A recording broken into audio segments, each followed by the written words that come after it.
Hi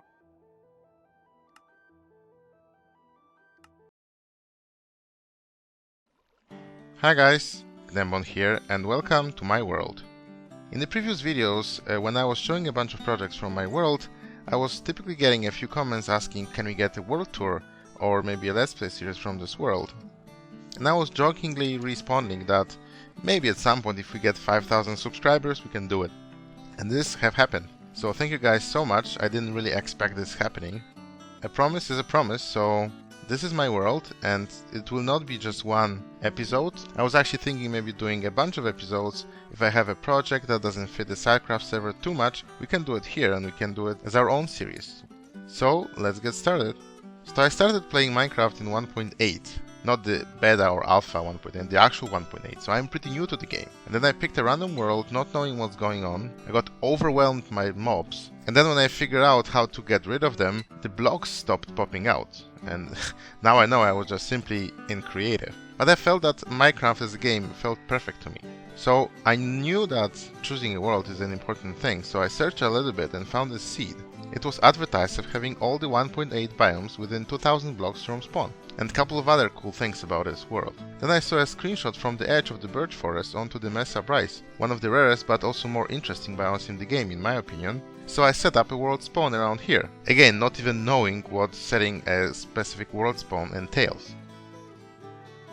So today we will do a little tour of my main house and some farms around this area. The server runs obviously carpet mod for all the diagnostics powers and also for me being able to test all the functionality and if it works. And I added a little bit of two commands. So the C command will put me into spectator and give me a little bit of night vision so I can see you guys easily, things that cannot be seen easily with survival. And if I pop S, I'll be going back to survival in regular settings. So one of the first projects in this world obviously was this door to the house. The cool thing about it, it's a sun door, but it can be adjusted to any shape, and I was really proud at the time of this door. I might redo it slightly to make it faster, but it fits perfectly this build. It's kind of the angular entrance, so it works pretty well. And the entrance here we have a bunch of basic farms already. So this is my cactus farm. This is my only cactus farm I have. It's actually really simple. You have a bunch of cactuses here on sands, a little bit of water, you can see one popped out. And because of these fences over here, and once in a while one lands in these water streams, where those water streams go to the common collection point, and that's pretty much it. And this also doubled at some point as a simple rotten flesh farm, because I had a bunch of villagers over there and zombies were stupid enough to climb on this and take damage, because they couldn't obviously jump on fences. But they were still jumping on these cactuses, which was pretty funny to see. Yeah, and on the other hand, we have sugarcane farm. It's a little bit broken at this point. You can see there are pistons behind these fences, same fences over there, and they, on the clock, pop out the sugarcane. Let's see what's happening. So my house runs on one clock that is over here. It's a set-bin clock, but one of the recent updates, might be 1.11, I think so, broke it, and every time the game starts, this clock pretty much stops. So I might need to do think about some permanent solution here to fix it, but I don't have time for that at this point. So that whenever this runs, you can see all the sugarcane is gone and everything lands in this water stream and goes back home. And the global clock that runs this sugarcane farm also runs all the other clock-based farms in the house. Okay, so let's pop inside and see what's inside. Oh, you might be wondering why there is no hostile mobs here and I'm not worried about them. It's because I have this hostile mob switch installed, and if I have this beacon green inside, it means that there shouldn't be any hostile mobs around. And if there are some, it means that they messed up something with it. Okay, so let's pop that in. So every good base wraps around a sorting system, a storage system. And in this case we have a multi-item sorting system where we can store a crap load of items. And this is a combined system with my storage in an ender chest type of idea. So we have here a bunch of ender chests with all these items that I can always take with me. And also here regular chests. and the same system pumps item into these chests. And this is 2-in-1 because this is connected to the same sorter, but like for example here I have all the dark and all the bright woods, but this is a chest that stores regular woods with all the shulker boxes with the overflow items, as you can speak. And when I'm sorting items, these shulker boxes come first, so they got filled first, and then items that don't find its space, they actually land in those chests. So this ensures that these shulker boxes are always full of stuff, and I can always take them and pick them up and go to the site and work on a project. And this is just for the leftover items over here. So the important thing is the order of things in that storage system, and they actually are being sorted from the right to the left. There is input chest over here. You can drop all the items and everything gets sorted. And you can see this is one of my first sorting systems that I was posting, and it works pretty well. It's loud as hell, but doesn't matter, it works. It's really complex. The current one that I posted recently is much simpler, and it's also silent. And I have also another chest that can be used for drop-off, which is over here, and it's a little bit different because you have here connected to the minecart loader. Now it's away doing its own stuff, and this also collects items from all the farms around the house. We have 3 hoppers pointing into it, and this is a loader station, so whenever it's like 2/3 full, based on the content of this furnace, so it's 1/3 full, it goes and gets dropped over there. So if you, for example, are coming back from a mining session, you can just drop all the stuff and it will be sorted. And here's a simple latch. Whenever a minecart goes here, it runs this clock, and this clock runs this chunk loaders here over there. This is the basic chunk loaders based on redstone, and the reason is, while my base and my main storage are in spawn chunks, this area over here is actually outside of the spawn chunks. It's kind of my way of fighting with the lag, where all the sorters are actually outside. So we have here unloader station. You can see all the stuff is being unloaded at the moment, and I have here a bunch of basic stuff, so a bunch of stones and mob drops, fruits and veggies, and other bits.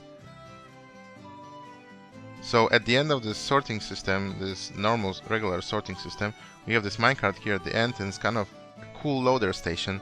So this, how it works is, this minecart will be staying here unless he gets a few items, and he will always run when he's also 1/3 full. However, if items stop for some reason, also see the signal goes over here to this monostable, and it also runs this minecart, which means that if we have lots of items, it will be essentially running back and forth, but if you only get a few, it will only pick this few, and whenever this empty, it will go.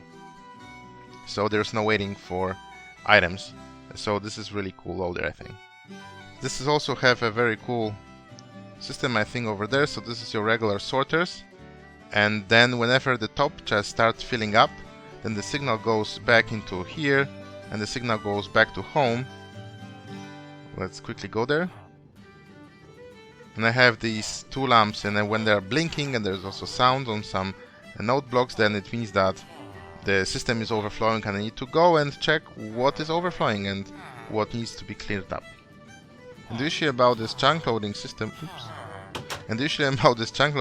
is, for some reason, when I'm logging in, when minecart is over there, this actually crashes the server.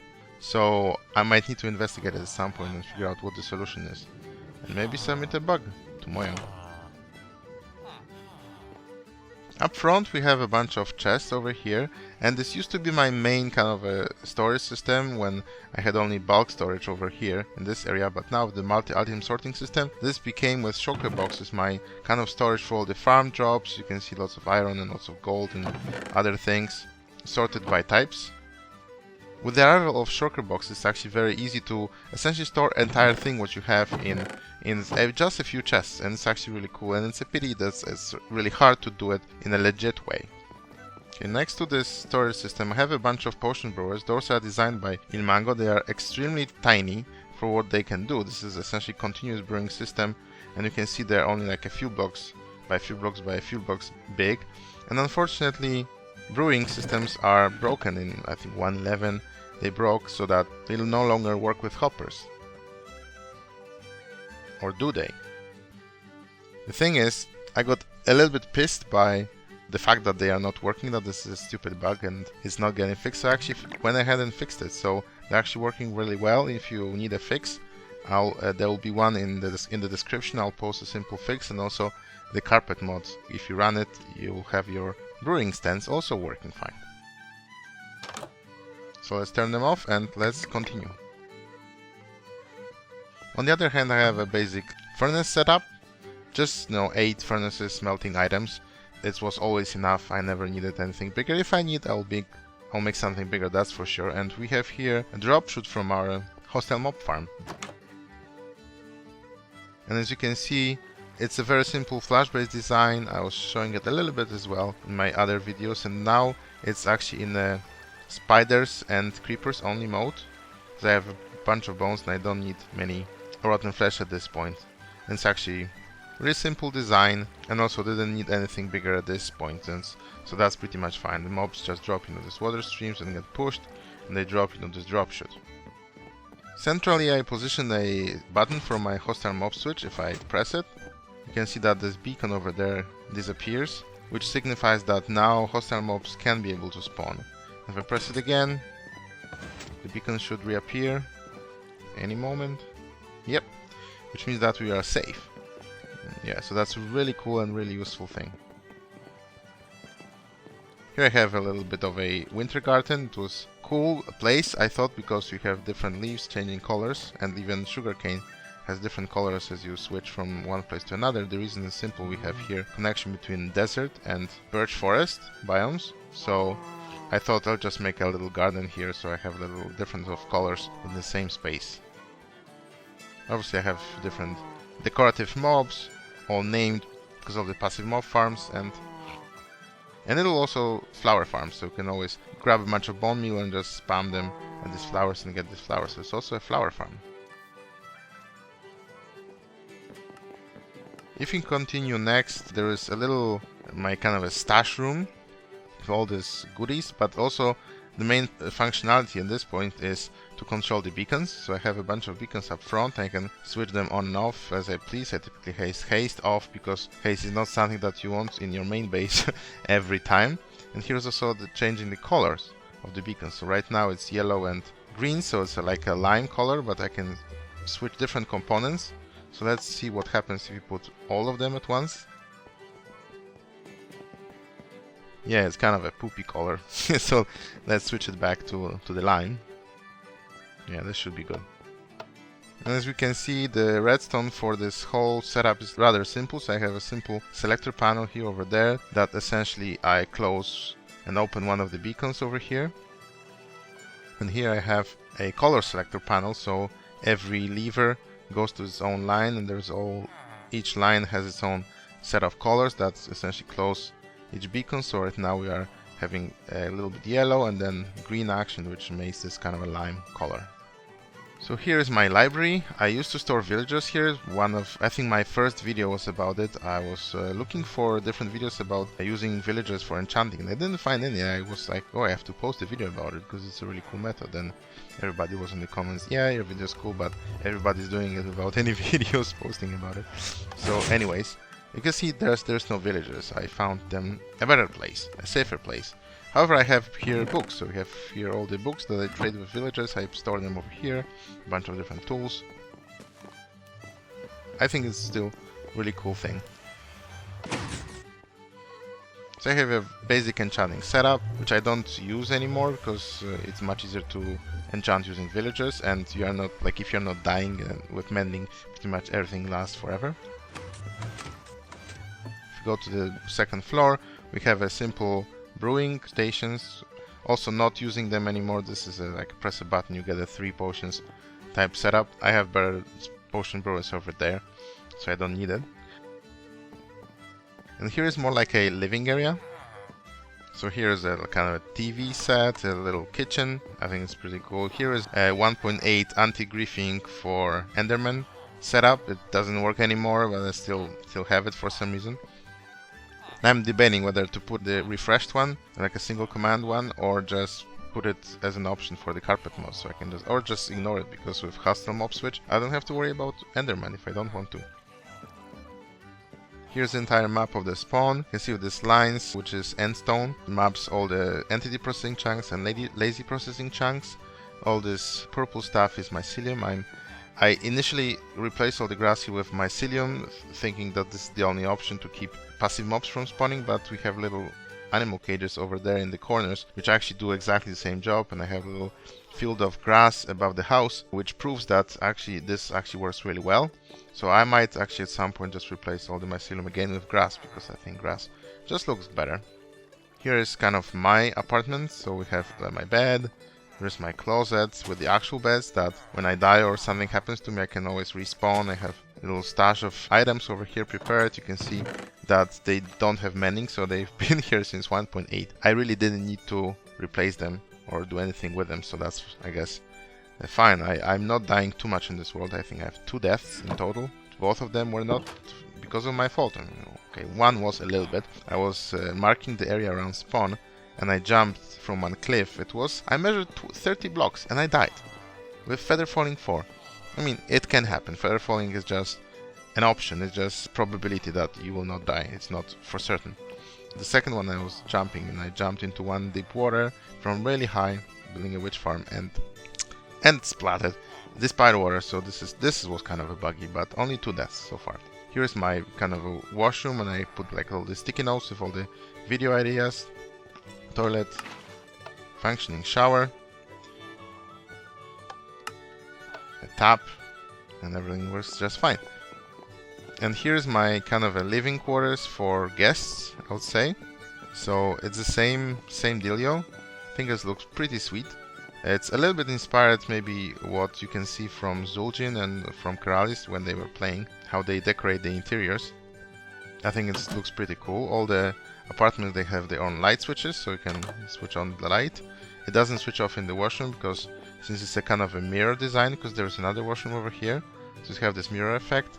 The light has to be in both in order for it to be realistic. So see, the redstone is pretty simple in this case, just a bunch of wire, and then the end gate over here.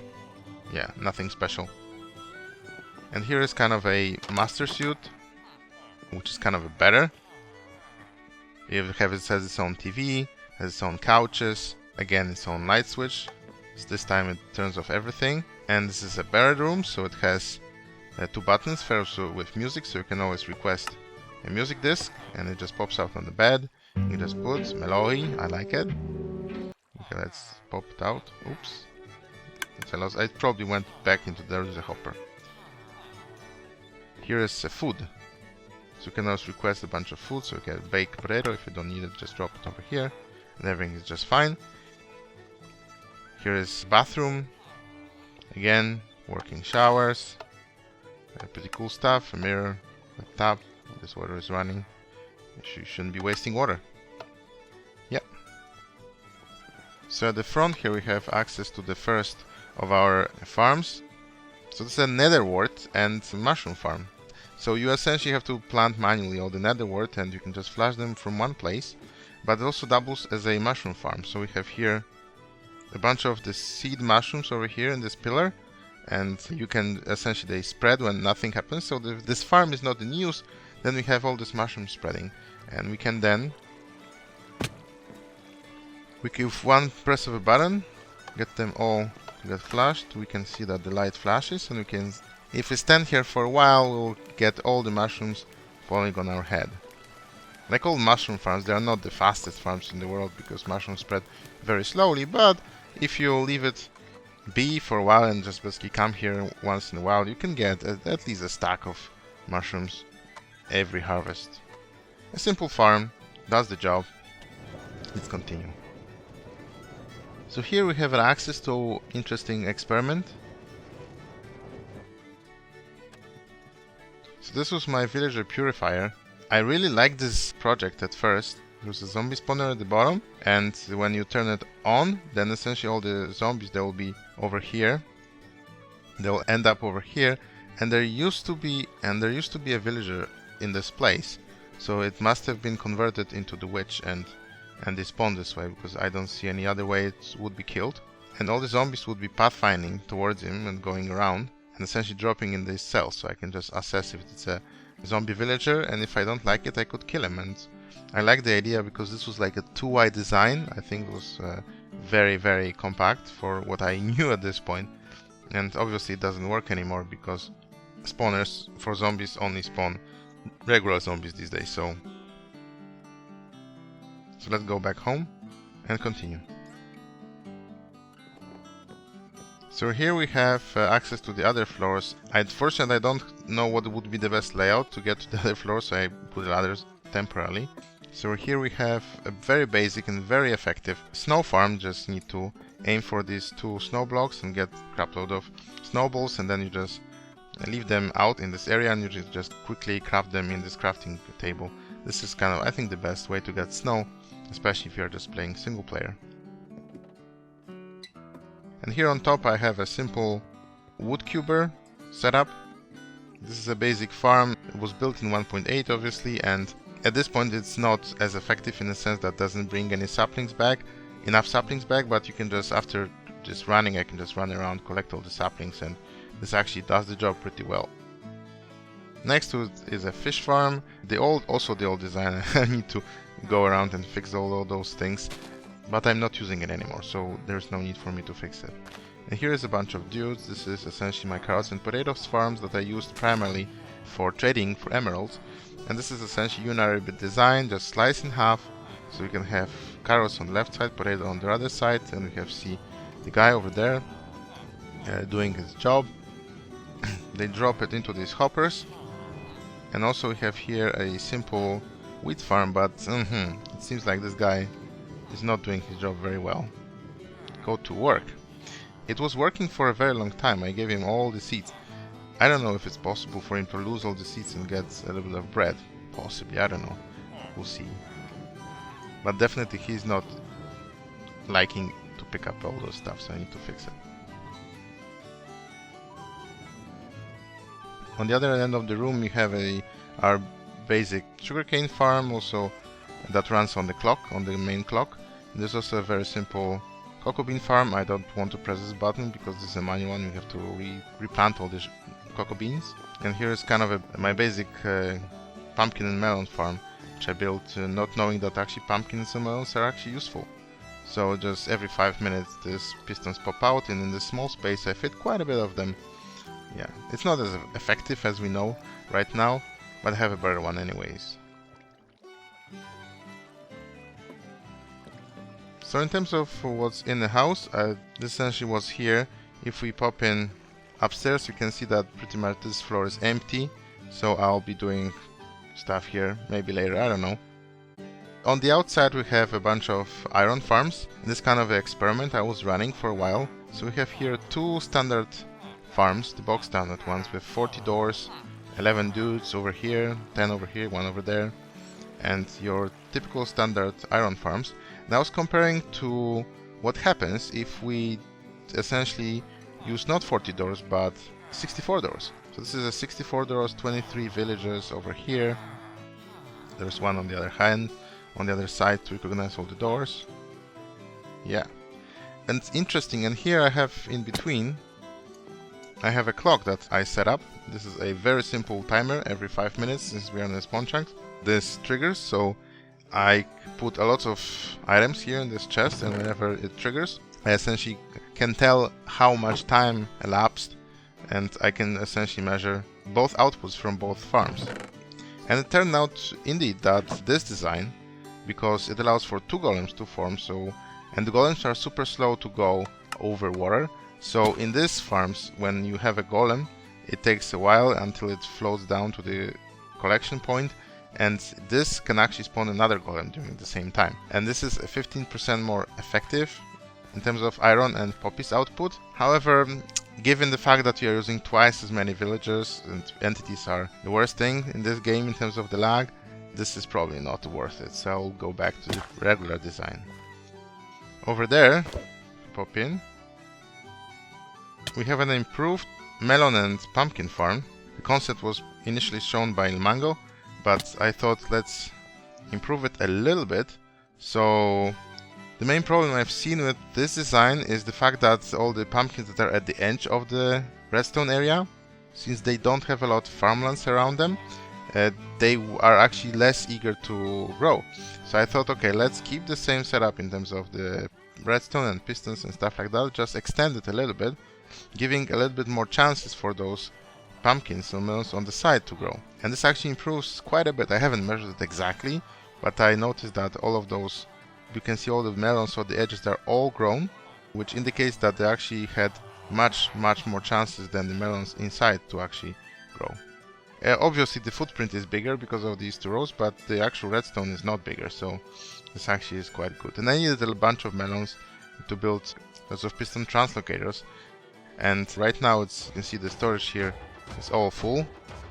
So, but I'll need to change it to pumpkins, because pumpkins are a little bit more useful. And oh hi, and I have some plants towards pumpkins as well. And then last thing here in the spawn is red sand converter that might be using as well for concrete powder, just to get a little bit more colors in one spot. And that would be it in terms of the spawn area. In the house you have also convenient access to the nether and the end, because as I mentioned, stronghold is actually very close to this place. So if I pop through this portal, we can see that there's a suspicious bridge, and this is actually one of the, I think, coolest things you can do. This is essentially a ghost block drawbridge. So if you pop in quickly into spectator,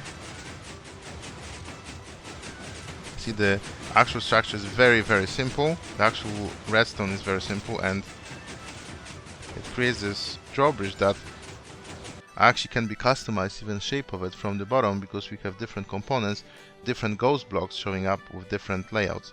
I have a video about it. It's actually really cool design. I like it a lot. And as all the ghost blocks, you can actually run through them. You can run through this bridge with no problem, but if you try to walk on them, you'll be actually kicked out of the server for flying.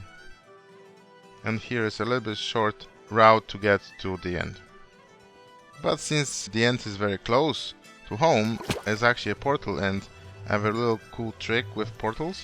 So I have this portal will lead us to the nether hub, my nether hub, and the same portal, if you go through the same portal, depending where you go, will either take you, in this case, home, yeah, and if you go to the other end of the portal, like here, it'll bring you to the stronghold. Really cool stuff. So this is my small nether hub. As you can see, it's not that big because it's just single player world, but I made this hole here using old trick in 1.8 using dark oaks. And here's my gold farm. It is at the moment a little bit broken, so this is a snow crash design. I modified it a little bit because I didn't fact that you have the slime blocks to push XP orbs. So instead I have a minecart, and I'm just sitting in the minecart, aggro a pigman, and then this minecart is going just back and forth, spending 4 minutes over there and 1 minute over here, just enough to pick up all the XP. And this farm was working fine till 1.9. If you get out of the range of the pigmen, they actually lost aggro. So this is kind of a single-use farm. However, I have better plans in terms of gold farming and also better XP farms. So this farm is actually not needed anymore. And here at the bottom we have our hopper duplicator array. So this is just simply, I did a little bit of research about hopper duplication, what causes it. And this is just you need just a pair of hoppers going back and forth at the edge of the chunk border, and that's pretty much it. So we have a simple loading system here with the rail, and also I lock here these hoppers here to prevent items from being sucked in. It's actually really convenient to use. And one note here on hopper duplication, just if you building one of those, don't use it because it will just break your game. The only items I use from this is dragon eggs and recently shulker shells, because there is no other renewable way of getting lots of shulker shells, which are really useful in survival. If you need a bunch of beacons, build a wither skeleton farm. If you need a bunch of sponges, raid a few ocean monuments and you should be fine. But I'm getting a bunch of questions. Is this farm still working in 1.11 or even beyond that? And we can always see it. So I have a bunch of hardened clay, nothing really useful. So I can pop in. This has 256 units, which means that I can just essentially seed 256 of those pair of hoppers. You can see the minecart goes back and lands over here. I can now pop into this minecart over here and go into the abyss. Okay, and here is, as you can see, a hole in bedrock I made using dragon eggs. It was one of the videos I published, I think, a year ago, using the spires method. And I just thought, okay, let's pair dragon egg duplication with this, and you to get a massive hole. Now we just need to go back and forth a bunch of times.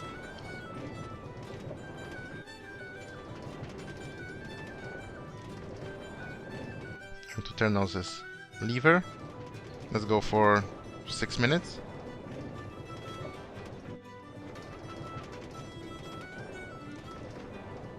In 1.8 you could just be sitting at the edge board, at the chunk border, like in this case I was just moving a little bit, like here you can see briefly, like a few blocks really. Since 1.9 you have to move a little more. I think the chunk loading is a little bit delayed, but it still works.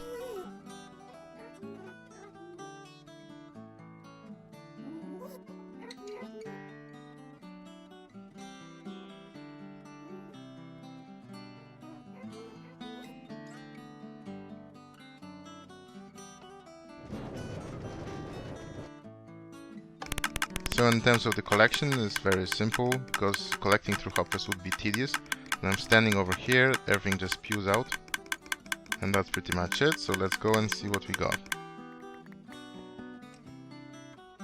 So as we can see, we start with 4 hardened clays, 4 stacks of hardened clay. We got over 1 stack duplicated. So this really works in 1.11 at least, 1.12 I think as well.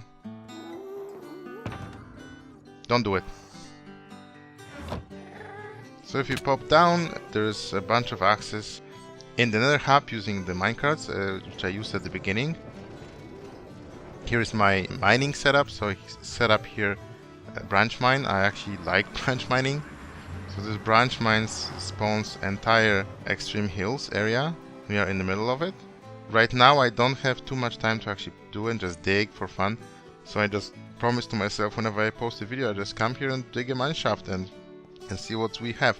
And there is no correlation whether it's a crap video or an awesome video. It doesn't matter what I find. And here's one of the first things I did here, is the access to this drop chute.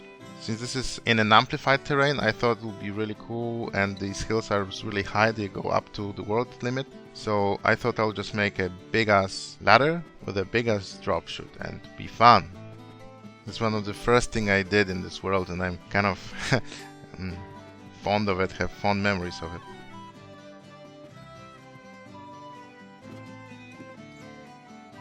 And we have arrived to the top of the world. This is really like Y250 or something like that. There's nothing above us. And there's a drop chute, and dropping through it is really, really fun.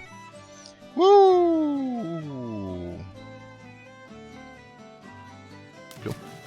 And we are live. Okay, let's go. So as you can see, my Nether hub actually branches quite a bit. And I'm actually not using minecarts anymore. I built passive mob farms and I have fast horses. So let's go and see maybe the horse area.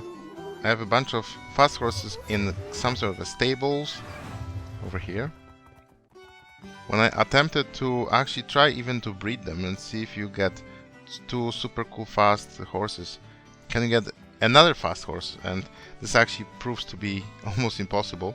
So I'll just keep using whatever I have here. But it works pretty well. Let me grab a speed potion and see. One of the cool things about horses is you can really cruise really fast and have this really cool feeling. Oh, if anybody's seen chest from the inside, here's how it looks. It's really cool to just grab a fast horse and just cruise in the overworld. Just basically enjoy the scenery. And then on the other hand, just get fast from one place to another. Here we have a simple horse testing track. Right now the horse is on speed, so this wouldn't be a good test. But it's 100 meters, and whatever falls in this is from a dropper. So I can just essentially assess the speed of the horses, and it's actually really cool. It's actually good to have fast and jumpy horses. So in the Nether hub I essentially installed the same potion brewer over here. The access is over here to it. There are two lights indicating that potions actually brewing potions, or there are actually bottles ready. At this point it's empty. And I have here two pressure plates. One is dispensing a potion, another one is dropping, so when I'm going somewhere I can just simply drop in one, drop the other, grab one to go back home, and I can just go really fast through these tunnels. I like it a lot.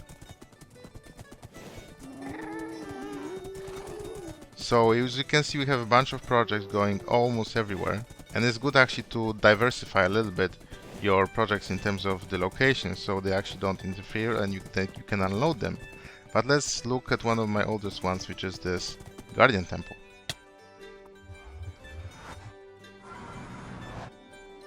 As you can see, this is essentially an ocean monument that I cleaned out, and I use it for multitude of purposes over here. So this is my old Guardian farms. I thought at the beginning it was really cool stuff. So I have here giant tanks that they were pumping those Guardians over here. These Guardians were going to those pipes to the central point. They were going through an elevator. This is a Guardian elevator through 2 layers of lava. You can probably know some of these, and they were essentially landing here with just a little bit of health, and they were bouncing off the slime blocks over here in the exact center of the monument and essentially taking damage and getting killed. I thought initially it was a really cool design, but then I just realized this is actually super slow because of the entire transport of mobs over here. So this is a much better design over here. This essentially is a design that we now have a hostile mob switch running, so they won't be essentially doing anything. But this is 50-something thousand drops per hour. It's a very simple design, a bunch of tanks and a bunch of water streams. Very simple thing, the simplest thing you can do, and this works really well. Here I have a very basic slime farm. This is a slime chunk. The cool thing about it is toggleable, so you can actually flush it with water and then you would have no slime spawning. The slimes land in these water channels and they get damage on this lava, and their drops are being picked up by these hopper minecarts. Simple farm, but works if it's not flooded. And I have here my first hostile mob farm. I really like how it turned out. So I made this fake island on top of this monument. There was nothing, so I thought, okay, let's build this giant blob of stone hosting the flash-based mob farm. And I was like, this looks really junky, so let's pimp it up a little bit. So I built this fake island over here. I think it turned out really cool with these ores, and it's really, really cool, dripping from the island.